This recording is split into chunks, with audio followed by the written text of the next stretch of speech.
Hello, people! Falando aqui com vocês, Paty Vitorino, English Tutoring, ou seja, professora de inglês aí voltada diretamente para as questões dos militares. Mas, especialmente hoje, como sempre, a nossa querida do coração, a nossa querida e maravilhosa EFON, galera. Não tem como, né? Mas vamos falar um pouquinho de EFON aí, vamos falar um pouquinho de uma questão específica aqui que lá no meu curso é a primeira questão que vocês acabam vendo com as pegadinhas EFON. Né? A gente sabe que a prova de EFON ela mudou com os anos, né? Ela era uma prova muito tranquila, de lacunas, e aí ela começou a ter a brincadeira do marca certa, marca errada, né? O que está certo de uso, o que está errado de uso. E antigamente ainda tinha uma situação maior lógica, como a gente vai ver nessa questão aqui. Então, quando a gente fala dessa questão bonita aqui, que é uma questão da prova de 2016, prova branca, questão 4, a gente está falando desses tipos de questões relacionadas a iPhone, que a gente tem que marcar a certa. Nesse caso, necessariamente, é para marcar aquela no qual o pronome it está sendo usado de maneira correta. Isso aqui, necessariamente, galera, é uma questão de it, chamado de preparatório, ou o que eu gosto de chamar muito, que é o dummy pronoun, que é um cara que está fazendo lá o papel de pronome, mas ele necessariamente não tem função nenhuma ali. Por exemplo, quando a gente fala sobre tá chovendo em português, né? Em inglês tem que falar it's raining. Então, existe uma obrigatoriedade ali de botar ele como sujeito, e nesse caso, existe a obrigatoriedade de colocá-lo como objeto do verbo. Na verdade, como um tipo de complemento, tá?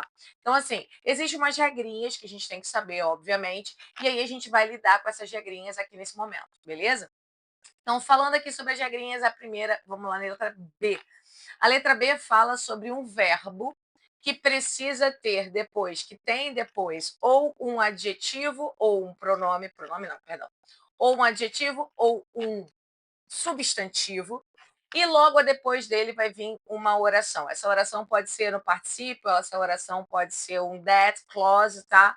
Só que esse verbo, necessariamente, por causa desse complemento do adjetivo ou do substantivo, acaba se tornando necessário o uso do it ali para preparar essa informação, tá? Então, essa estrutura, she found it strange, tá? Necessariamente found it strange that, find it strange to, find it strange being, mas você vai ter que ter esse pronome aí para fazer a preparação com relação ao que ela acha estranho, tá?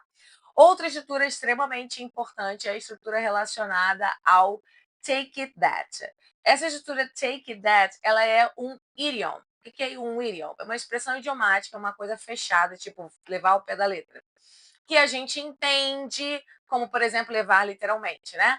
E aí, nesse caso, take that, ele significa assume. O que é assume? A ideia do presumo.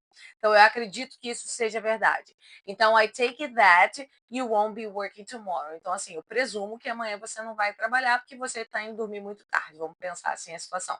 Tá? Então, estrutura correta, perfeita. E aí, a gente segue para as outras duas próximas. Essas duas próximas, infelizmente, são estruturas que são expressões feitas, que é o owe it to algo e leave it to somebody, né? A gente vai ter ali necessariamente um something ou somebody depois disso, tá? Então, owe é dever e o leave é deixar. Então, seria deixar isso com o John, eu devo isso a alguém ou a algo. Então, obrigatoriamente, essas preposições, elas acabam precisando, perdão, preposições não, esses verbos, eles acabam precisando de um complemento aí, que é você deixar, dedicar ou fazer alguma coisa por causa da pessoa ou por causa de alguém, tá? Então, obrigatoriamente, a gente vai ter que ter isso.